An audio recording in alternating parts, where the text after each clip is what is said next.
mana shu Kamalni qishlog'i rais qilib tayinlashdi. Mana ulug' Shodiyonadan yig'ilib turgan ekanmiz. Kelin-kuyovlarimiz davraga taklif qilishdan oldin men bir xalq bilan hisob-kitob qilib olishim kerak. Bu onangga eshak sikir qishloqda bolalar to'y boshlandi deguncha davron chalaganday bosib ketadigan kishkaylar. Bu bolalarni ota-onasi yo'qmi yo'q to'ymatlardi.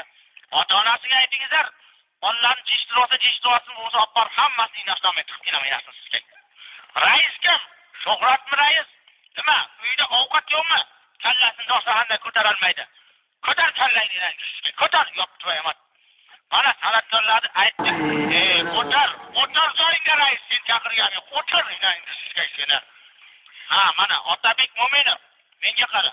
O'zi to'rtta qo'shiqda normanga o'talmaysan. Yana chilpinlaganingga o'layman. Dababishni qilib bugun ertalabgacha aytmasang, seni ham inayin o'g'amiga uraveraman inayin seni. Ye? Menga qara, o'zi Toshkentdan san'atkor aytsak bo'lardi. Senga non deb chaqirdik, non bo'lsin deb chaqirdik. Yo'q, to'ymas, tushunyapsanmi yo'qmi sen?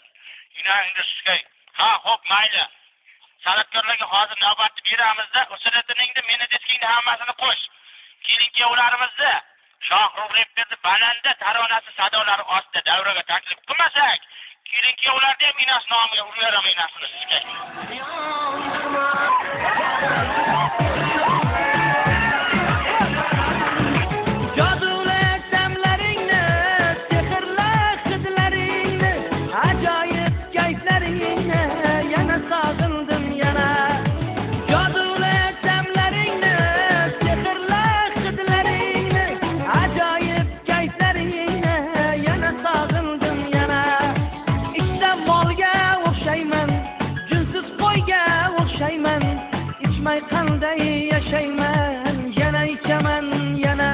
Aytaman jahonga, qadaqtaman dostonga, termulib Turkistonga.